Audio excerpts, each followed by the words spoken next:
So I have successfully avoided talking about this since the first trailer released, and man did I not want to, but after having some enlightening conversations with people under a couple posts earlier, I can't let it go. The reason many people don't like the trailer's portrayal of April in TMNT Mutant Mayhem's trailers isn't just because she's black, but don't worry, we'll talk about that, but because her design is antithetical towards who April actually is. First, let's go into that race part to get it out of the way fast. April was never black, and everyone's saying, oh, but in the original comic. Never read the original comic. She was light-skinned with a perm. If you put April right next to Baxter Stockman, then it's blatantly obvious. And the best part is, she worked under him and helped program the Mousers, so you could literally put them side by side and do a freaking comparison. Okay, the best you can do here is tell me that she's got a tan, okay? Which, you know what? That made sense for the time period, didn't it? There's literally... Y'all want to bring race up and be like, oh, you don't like April being black, then you're racist. The fact that you're using a comparison to somebody's race to justify April being black is racist whenever, guess what? She wasn't even black in the comic. You are judging someone based on their skin color and making assumptions just because of the way that they look. How is that not racist? Can somebody explain that to me? Is it only racist if somebody else does it? You're trying to defend things, and yet you're becoming the very thing that you say that you're trying to defend things from. It makes literally no sense. But let's go into her design, okay? The reason why her weight is a problem. She has always been an active member of the Teenage Mutant Ninja Turtles team in some regard. She's always been an active member of the plot. You hear the word active in that, I mean it literally and figuratively. If you go back to the comic, yes, she was a programmer, and you can see hints of that within the trailer. I see where they're trying to go. But guess what? Programmers aren't just fat people that sit in their basement and eat Cheetos all day. She was an active person. She literally became a vigilante for a time, kind of like them Ninja Turtles were, but more in vain to Casey Jones or Night Watcher / Leonardo in the Jungle from the 2007 movie, more like that.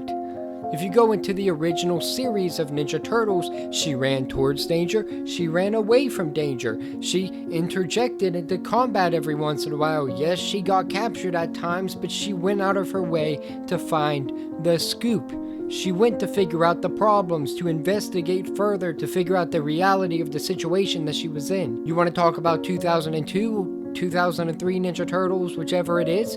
She starts out, let's say it again, as a programmer. Then she becomes a warrior. She learns ninjutsu and she fights with the turtles. Same if you go into 2007. Guess what? She's a fighter. TMNT 2012. She's a smart person, straight A student, a tutor. Yes, she's a bratty teenager and she's got powers that are a bit plot convenient at times, but guess what? She trains with Master Splinter and she fights with the team. Even before she trains with them, she still goes out of her way to try and help, actively contributing. You want to go to Rise? Yes, Rise was the first one to make April black, but April was still fundamentally April. She helped out the Turtles, she did what she needed to do, and she was a welcome member of the cast. That's why I'm saying that her being black isn't the entire reason that people are mad. And the people that are defending it and calling everybody racist bigots, you're doing the very thing you're accusing people of doing. You're not taking the actual fans into consideration. You're not thinking outside of your own weird box that your brain's stuck in. Open the doors and think about it for a second. If I went out of my way and went into one of your favorite franchises that you've grown up with, that you've watched every iteration of, and I changed a fundamental character to be more like what I wanted them to be because I wanted them to look like me, would you be mad about that? Would that tick you off? Think about it. No, I'm being completely serious here. Would you want me to do that? Think about your favorite character. Now just think about me going in and going, oh man, Let's make this character look like me. Give him a big old nose. There you go. Let's give him some glasses too. Make him look nerdy. Ooh, I can't relate yet. We gotta change it a little more. Would you be okay with that? Because that is fundamentally what is happening here. Every iteration of the Ninja Turtles, ever since the comic released, has had some semblance of that identity. You want to talk about the original Ninja Turtles? Yes, it changed them quite a bit. They went from a very serious story to something more lighthearted, but then they tried to sidestep and make it more dark. People call it like the Red Sky Saga or something like that, if I remember right. By the end of it. And even if they didn't, the characters are still fundamentally the same. Master Splinter is still a wise teacher that cares for the turtles. The turtles are still a team. Leonardo ends up having the leadership trait, which carries over to most of them. You get the idea. Okay, then you go over to 2003 Ninja Turtles. Leonardo's the leader. Raphael goes from being sarcastic to being a little bit more hot-tempered.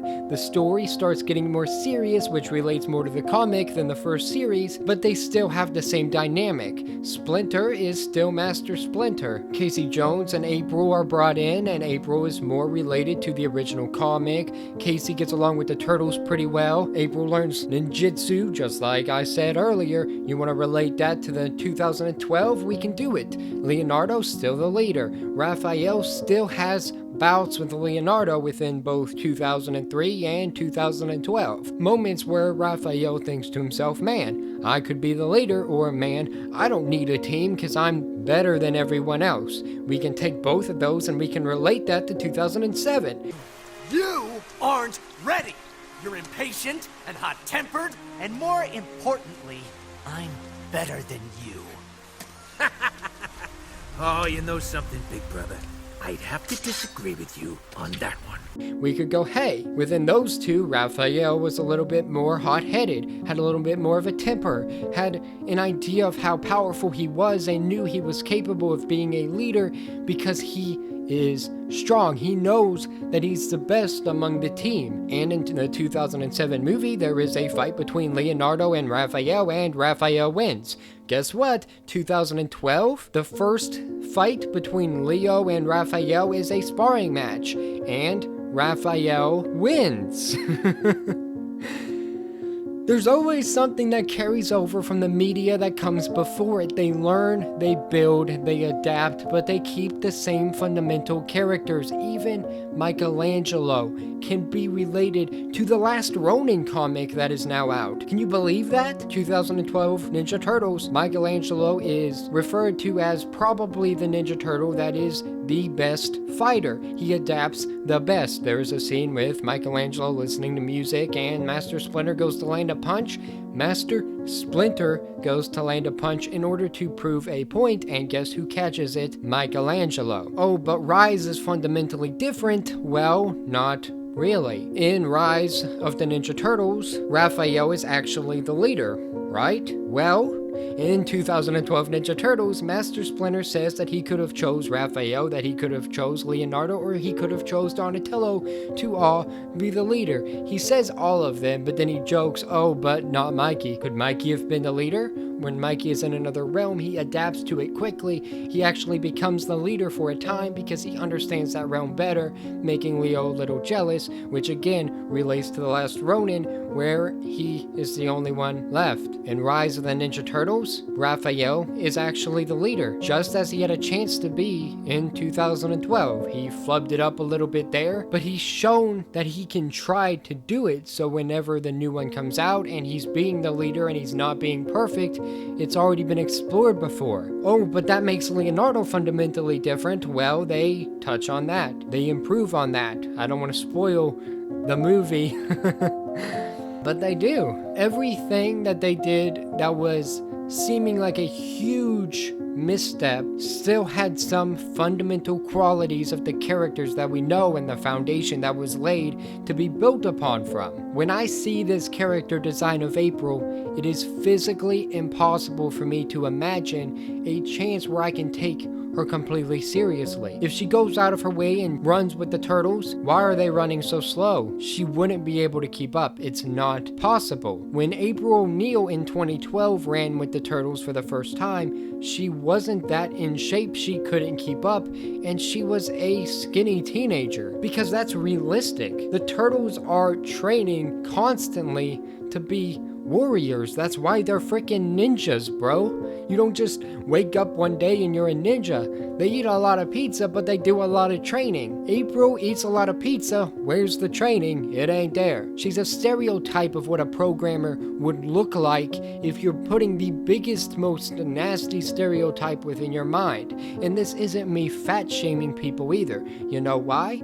Because I have friends that go, yeah, I'm overweight, but I like to eat. And that's who they are. They like to eat food. That is their character. And I'm not going to see them run a mile, and they'll tell you, you're not going to see me run a mile without making a fast food break 6 times in between. They're funny guys. I love them. But they're not going to go out of your way and try to convince you that there's something that they're not. And that is what this movie would have to do if they tried to make April the character that she fundamentally is.